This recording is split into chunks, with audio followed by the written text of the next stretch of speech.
Hi, audience. Good afternoon and thank you for being here. I'm Georgia Johnson and today I will be giving an informative speech on visiting Scotland.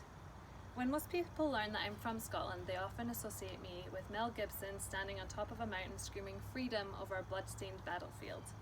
Or they'll ask me if I believe if the Loch Ness Monster still exists, if Scotland should become independent from the UK, or more recently if I know Jamie Fraser personally, who is the lead character in the raunchy, lustrous television show Outlander.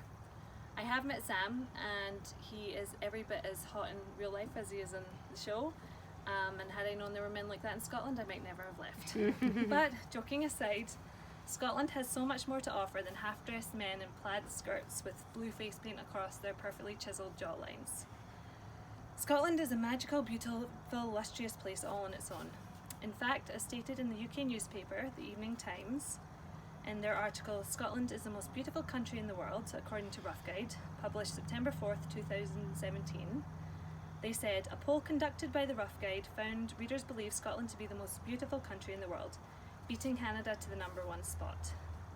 The guide concluded, the wild beaches, deep lochs and craggy castles of the Scottish Highlands were among the world's most beautiful spectacles. Growing up in Scotland, I completely took for granted all that it had to offer. I would wake up every day to hills that filled the sky, and I was so used to it that in fact when I moved to New York, I got off the plane and wondered why the sky was empty. I thought I'd landed in some post-apocalyptic land. To be fair, it was New Jersey. Growing up in Scotland, I got to experience lochs, which were often filled with mysticism and held their own legends. Architecture, which was vast, from the very, very ancient to the advanced modern. And then there are beautiful castles, with their famous patriotic stories that have stood strong on our land for centuries upon centuries. I grew up in Edinburgh, where in the city centre the castle sits on top of an old volcano and overlooks the city's hustle and bustle. Of course, me just being there, I just thought, oh yeah, it's kind of cool, we have a castle in our town, but now as I go back as an immigrant, I can't help but see how magnificent and splendid it is, and really is something that everyone should witness at some point in their lives. If you are to visit Scotland and want to experience it, you will need at least 10 days. Scotland is small. According to ScienceAnswers.com, if Scotland was a US state, it would be the 41st largest state in the country. It is about closest in size to South Carolina. But although it may be tiny, it is but mighty. And to experience all that it has to offer, you need to have a lot of time to be able to get it all in, and trust me, you want to get it all in.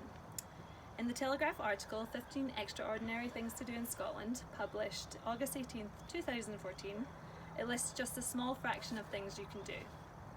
Swim in the crystal clear fairy pools in the Isle of Skye, visit a 5,000-year-old village in the Isle of Orkney, attend a Viking fire festival, which I've heard is really fun, or if you're looking to stay solely on the mainland, as shared on the webpage thecrazytourist.com, last reviewed October 6, 2018, you can walk around the castles and the fabled battlefields where the ferocious clans fought against the English. You can follow in the footsteps of illustrious kings and queens, or you can track the literary trails which were trodden by the likes of Sir Walter Scott and Robert Burns. We have Loch Lomond, Loch Ness, where yes, some people believe Nessie still lives. We have Loch Fyne, Glen Coe, Ben Nevis, Ben Lomond, giants that fill the sky with their craggy faces, and you can't help but take in with awe how small you are to such naturally created beauty. And then we have golf. I don't think you can call yourself a pro golfer unless you've tackled the course at St Andrews with its treacherous winds. Only then, if you can beat that wind, you've won golf. On top of the sights and sounds, we have the people. According to metro.co.uk, last assessed October 6, 2018, we are known to be the most friendly in the UK. We are cheeky, gallus, chatty, creative. We don't take life too seriously. We are funny people. And because tourism accounts for 200,000 jobs in the UK, we are very, very welcoming. The biggest complaint Americans have about Scotland is the food. If you want a kind of Scottish only, but low budget type trip, then you're going to find the food very greasy, very fatty, a lot of stuff is fried, but if you're willing to spend a little bit more, you'll find your palate is filled with rich and hearty meals which are really delicious. We don't have a lot of spices, but we are a Western country, so we always have your tofu, your quinoa and your kale available. You just have to know where to find it. Us Scots have the genes that are made for hearty meals, so if you do want to keep up, you probably just have to pack a lot of Tums And if that fails, drink lots of whiskey, lots and lots of whiskey. We have plenty of that. If you do go, I promise you will not regret it. Flights from here are only about 5.5 to 7.5 hours, so it's really not far at all. And once you get there, it will open your mind, fill it with imagination, beauty and history. It will rain, it is Scotland, but Scotland's not Scotland without its mystifying mist. And if you do happen to get sunshine while there, you'll believe that you found heaven on earth. Try the haggis.